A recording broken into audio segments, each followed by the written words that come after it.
আমাদের নেতৃবৃন্দ বিস্তারিত আলোচনা করেছেন। আমি সংক্ষেপে কয়েকটি কথা বলতে চাই, তারপর আমরা মিছিলে যাব। আপনারা সবাই থাকবেন। সংগ্রামী বন্ধুগণ, আমাদের নেতৃবৃন্দ যে বক্তব্য রেখেছেন তার সাথে সহমত পোষণ করে আপনাদেরকে ভাবার জন্য বলি,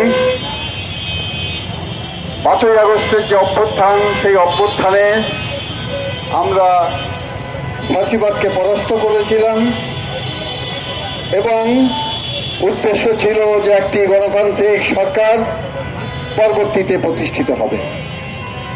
কিন্তু সেই পথে সরকার হাঁটছেন না।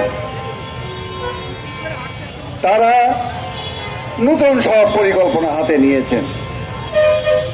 সেই পরিকল্পনার ভেতর দিয়ে তারা নিজেদের আর একটা রাজনৈতিক দল করে ক্ষমতা সংহত করার চেষ্টা করছেন।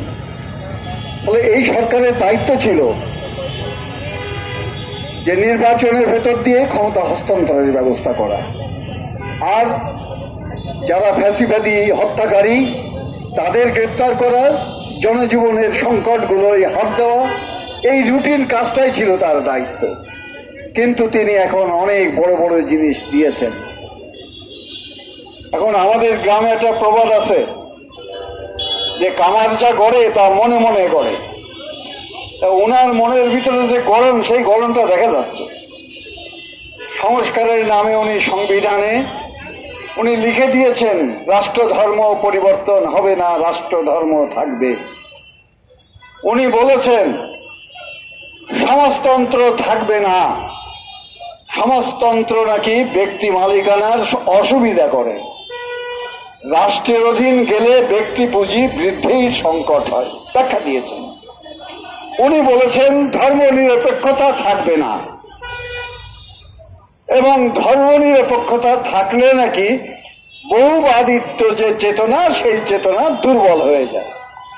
অর্থাৎ উনি মুক্তিযুদ্ধের ভেতর দিয়ে অর্জন সমূহের মূল জায়গাগুলোতে উনি হাত দিয়েছেন। উনি একটা মৌলিক পরিবর্তনের, সংবিধানকে মৌলিকভাবে পরিবর্তন করার কথা বলছেন। এখন ইন্দ্রা সংবিধান সংস্কার করবেন কেন? সংস্কার করবেন তো তাদের এই যে বুর্জোয়া যে ব্যবস্থা, এই ব্যবস্থাকে আরেকটু ঘষে মেজে টিকিয়ে রাখার জন্য, আর জনগণকে বিভ্রান্ত করার জন্য। ফলে এই সংবিধানে যে সমস্ত প্রশ্নে তারা হাত দিচ্ছেন, খুঁটিনাটি বিষয় না, মৌলিক বিষয়। এই হাত দেওয়ার এখতিয়ার তাদের নেই। সেই হাত দেওয়ার এখতিয়ার আছে একটা নির্বাচিত সরকারের, এবং নির্বাচিত সরকারও সেখানে হাত দিতে হলে সেখানেও জনগণের ম্যান্ডেটের প্রয়োজন আছে। সেইটা তিনিরা মানছেন না। ফলে আমরাও এই জাতীয় ফন্দি ফিকির আমরাও মানি না। ফলে তার বাইরে যাওয়া যাবে না। ওই সংস্কার যদি ওনারা করতে চান, তাহলে তো অনেক সময়, সেই সময় ওনারা চান, ওনাদের সাথে আবার গলা মিলিয়েছে বৈষম্য বিরোধী, নাগরিক আন্দোলন, জামাতে ইসলাম, এরকম সাম্প্রদায়িক রাজনীতি করে সেই জাতীয় লোকজনেরা, তারা সবাই মুক্তিযুদ্ধের যে দৃষ্টিভঙ্গি, সেই দৃষ্টিভঙ্গির পাল্টা আর একটা দৃষ্টিভঙ্গি তারা প্রতিষ্ঠিত করতে চায়। সে কারণে দেখা যাচ্ছে যে তাদের সাথে পরস্পরের যোগসাজশ, এটাও এখন আর গোপন নেই। তারা এখন প্রশ্ন তুলেছে যে সংসদ নির্বাচন আগে না, আগে ইউনিয়ন কাউন্সিল। উদ্দেশ্য কি? উদ্দেশ্য পরিষ্কার। সরকারকে আমরা বলেছিলাম যে তুমি যদি ক্ষমতায় থেকে নতুন রাজনৈতিক দল করো, তাহলে সেইটা অতীতে যারা স্বৈরাচারী আচরণ করেছে তুমিও একই অপরাধী হবা। আমরা সুনির্দিষ্টভাবে বলতে পারি, তারা জেলা থানা পর্যায়ে, উপজেলা পর্যায়ে এই বৈষম্য বিরোধী, এই নাগরিক কমিটি, এই সমস্ত সংগঠনগুলো সংগঠিত হওয়ার জন্যে, সহযোগিতা করার জন্যে রাষ্ট্রীয় অর্থ তছরূপ করছেন এবং প্রশাসনকে সেই ধরনের নির্দেশনা দিয়েছেন এবং নানা ধরনের উন্নয়ন যে কাজ, সেই কাজের সাথে যুক্ত করছেন। ফলে উদ্দেশ্য পরিষ্কার।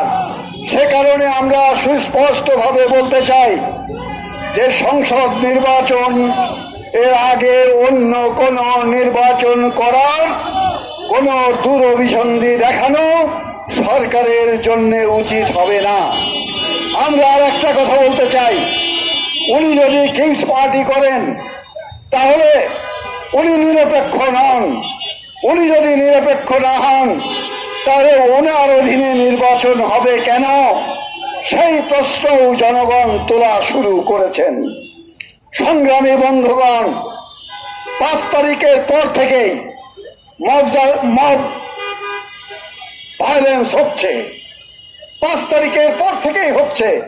বুঝলাম 3-4 দিন নিয়ন্ত্রণ করা যায়নি, সরকার ছিল না। তারপর তারা বলছেন মব ভায়োলেন্সের আমরা সমর্থক না, এবার যদি কেউ করে তার বিরুদ্ধে ব্যবস্থা নেওয়া হবে।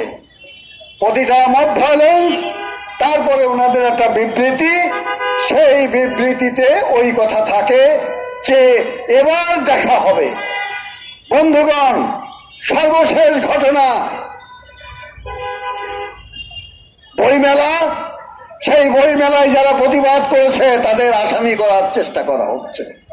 সাহসের সাথে যে নেতৃবৃন্দ প্রতিবাদ করেছে আমরা তাদেরকে ধন্যবাদ জানাই। সংগ্রামী বন্ধুগণ, আমরা বলেছিলাম যে মব ভায়োলেন্সের যারা সাথে যুক্ত তাদেরকে আইন আমলে আনা হোক। লালন মেলা টাঙ্গাইলে হতে দেওয়া হয়নি। চিটাগাং ইউনিভার্সিটিতে ছাত্রীদেরকে বের করে দেওয়া হয়েছে 12 জনকে।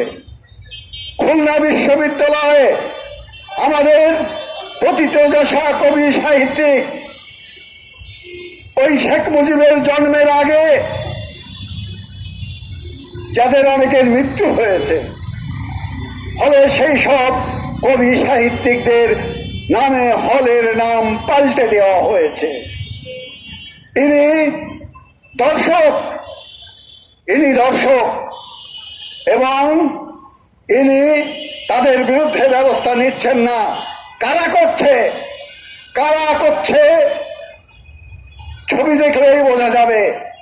তারা সরকারের সমর্থক, ওই বৈষম্য, ওই নাগরিক ইত্যাদির নামে তারা পরিচিত।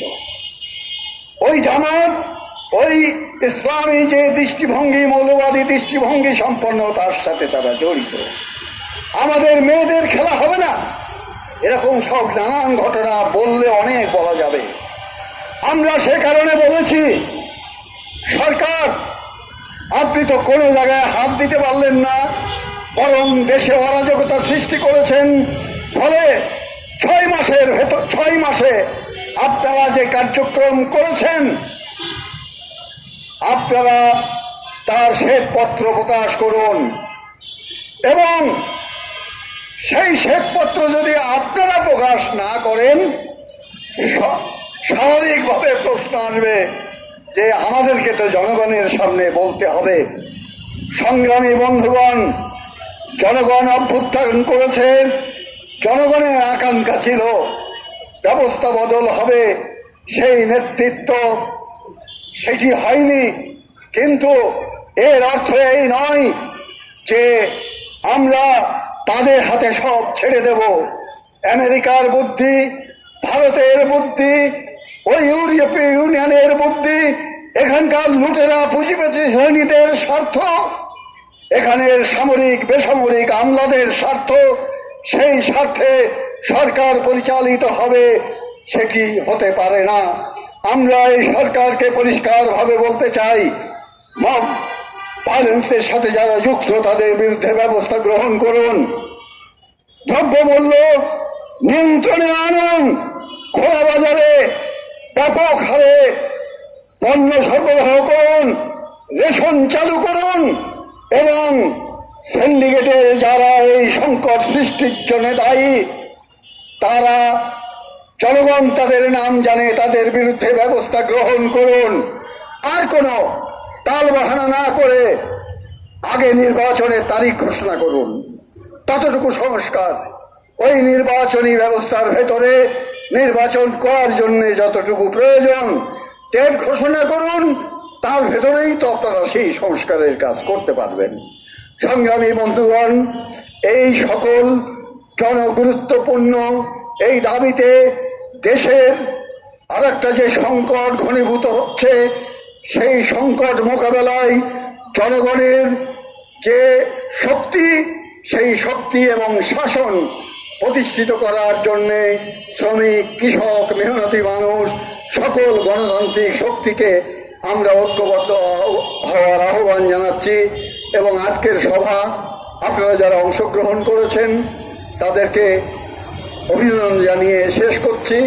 আমরা এখন মিছিলে যাব। আসুন সবাই সমবেতভাবে মিছিলে অংশ নিই।